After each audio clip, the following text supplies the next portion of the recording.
I saw the 276 area code initially pop up on my phone, and I thought it was spam at first.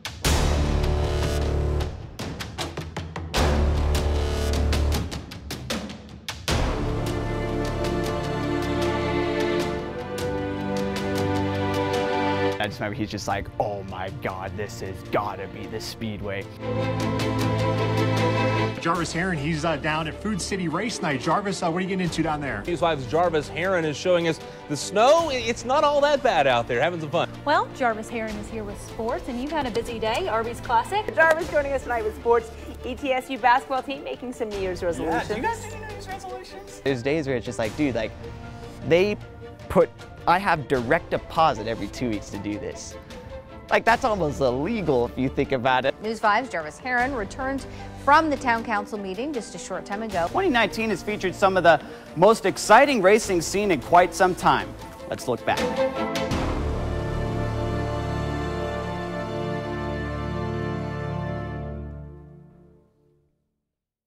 Hello everybody, I'm Sydney Welch and I'm joined by Jarvis Haren. It is Jarvis Haren's 1 year at WCYB, and this journey has been a wild and crazy one, to say the least. I don't even know where to start, honestly. So a good place to start would be, you came all the way from the West Coast. Talk about the transition from coming from San Diego and your home to moving to Bristol. I just remember, like, I was really excited. Like, I mean, I got the phone call. I saw the 276 area code initially pop up on my phone, and I thought it was spam at first, and I was like, there's no way. And then I didn't even know it was. It's interesting, the last couple weeks I remember thinking, like, dang, a year ago, like, I was getting ready to move here and pack up my car, and it's just looking back at the photos. And then I think the best part is, like, he put me in touch with you, and initially I was just like, oh, well, at least, like, it's just a coworker being nice type of thing. And then, like, before you know it, we're like, you know, really good friends, like best of friends. So you talked to our boss on the phone. He put you in touch with me. You accepted the job. Then you and your brother hopped in the car and headed over. What were your first thoughts driving into Bristol? So I remember getting off 81 at Exide, and it's funny because I never go that way anymore. We still have this debate. We still have this debate. Which way is faster to get to Bristol? Getting off at Exide or getting off at like 381 or like any other exit? So I get off at Exide because that's what Google Maps says. And I remember, or it's 394, I'm sorry. We get off at 394, but we turn left on Exide, and I remember like my brother's filming.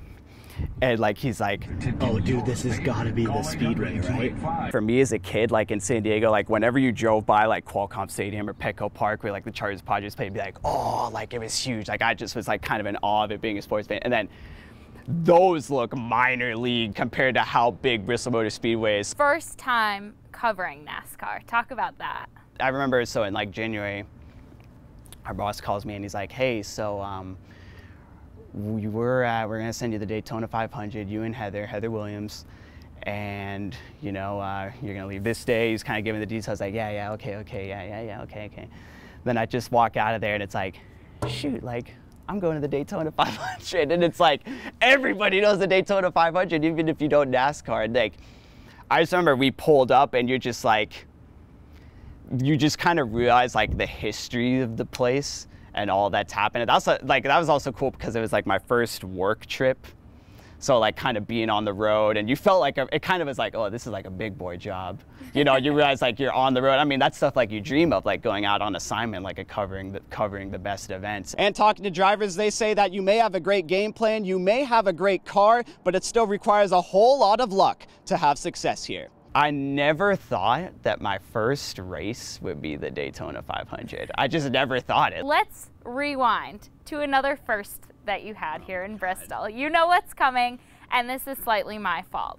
So, our first large-scale snowstorm is on its way to Bristol, and I was pulled into a meeting. We're figuring out who's gonna do what and what's going to go down as far as who's in studio, who's going to be live, and what's going on.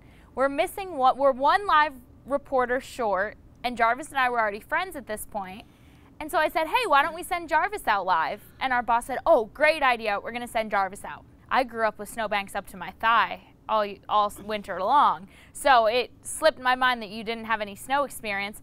but you still nailed it. Again, so we're just going to have to clear that back off again. I think that's going to be a process for a lot of people today if they are heading out. But of course, I will say this, Preston, it really is beautiful to look at. I mean, just this blanket white sheet of snow. I just remember our boss, he goes, you know, he's like, you're going to be out on Sunday in the snow. I'm like, yeah, okay. And he's like, you know, do you have boots? And I'm like, no, I don't. He's like, you better go get them.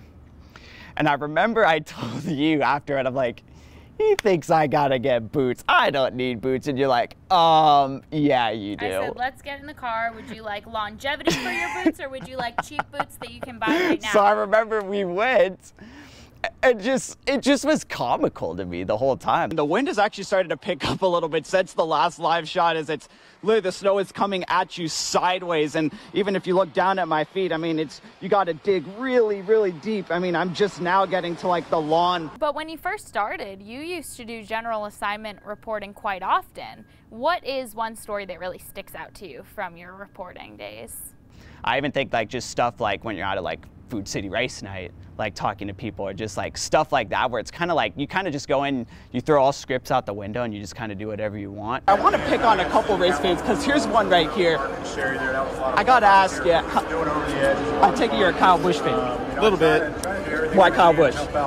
He's the man. Talk a little bit about anchoring sports and what it's like to actually live out your childhood dreams of asking people questions. I kind of had one of those moments where it's like, this past Bristol race, they're holding a news conference in the media center, and like they bring a couple drivers in, and they have a guy kind of like moderating it. And I don't know, like you grew up like watching like ESPN and NFL Network, or like the sports networks where like they televise live press conferences, and they always have the guy that's like, oh, okay, we'll go to Sydney, then, you know, Jimmy in the back, and then they just go. We'll go to Jarvis, then to Mark. Hey, Clint, I asked Kurt this before you walked in, but just kind of curious, have you had conversations with fellow drivers about Dale Jr.? And it's like, it was one of those moments where it's like I made it, kind of, you know, like, it's like, I don't know, it's just stupid stuff like that where you're like, this is crazy. Like, I don't know, there's days where it's just like, dude, like, I have direct deposit every 2 weeks to do this. Like, that's almost illegal if you think about it like that. I get to do that. You love it. Yeah, like, it just doesn't really feel like work. One final question for you is, would you change anything? I mean, I think we could always like change things, but at the same time, I just feel like everything happens for a reason. It's like, well, how are you gonna grow from it otherwise? I just feel like one of the things I've been trying to like strive for is like really just kind of like coming out of my shell a little bit and showing a little bit more of like my personality, whether it's like on air or social media, because I don't know, I've always kind of had this mindset. I would always be like hesitant to like, oh, I'm doing this today, or oh, like this is funny, or hey, this is driving me crazy. Like I would do that with like you or like my close friends, but they're like, put that on Facebook or put that on Instagram. It's like, people do not care what I'm doing. You know me, my life is not that exciting. If you think about it that way though, then why would there be people liking your Facebook page? Why are people watching this right now? I mean, that's true. I mean, so I don't know. I feel like that's honestly where you really help me, because like I'll put something up where it's like, you should put that up. And then it ends up doing well, and it gets a lot of likes, and like people liking or laughing at it, or and I get comments about it. So it's like, oh, so it's like, I don't know, just kind of like getting over like the fear of, not even as, I've never even really been comfortable, like uncomfortable being like who I am, but just sometimes I'm like, why do people care that I'm mad about this? Of looking like a narcissist, I feel like. Well, that's the thing, and like it's like, oh well, you know, this is gonna look conceited or selfish or whatever. But then I find myself, it's like, well, like the people I like following on social, like I'm like, I want to see what they're doing too. Well, Jarvis, thank you for joining me, and thank you for telling your story to the public. I'm sure that everyone's really going to enjoy this, and cheers to the next year, because you've gotten through one. Now you just have to get through all the rest. All the rest and many, many more. But yeah, I'm thankful to have you as a friend, and for just always your support and stuff. So. Fans are just now finding out the news about Dale Earnhardt Jr. and the plane crash. Fans I talked to, they're just shocked. They're in disbelief. Let's just cut right to the chase and bring in Washington County, Virginia Sheriff Fred Newman. Sheriff, thank you for the time. Just what transpired here tonight? So these leaves that are running all along here, that's where the water line was originally. And now if you go for a little walk, when we got here at around 11 o'clock or so, we stuck this stick in the ground, and that's where the water was before 11 when we got here. I talked to participants in the class, and they told me since they've started this stationary bike class that they've seen an improvement in their daily life and an increase in stamina.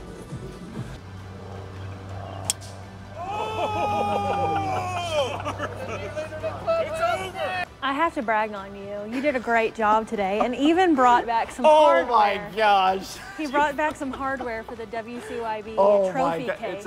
We're also getting the chance to catch up with David Reagan, the driver of the number 38 Ford. Just first of all, why is this just race so beloved by so many of you? Let's go climb Kilimanjaro. I think that'd be Well, fun. I don't know, Kristen. You might be on your own. Just me. I'll be there to cheer you on, though. How about that? All right, that works. Yeah, maybe we should stick to TV here. We're supposed to go left hand. Yeah, go straight. This is really hard. But for now, I'll send it back to you guys in the studio. Jarvis Haren, News 5 WCYB. All right, great job, Jarvis.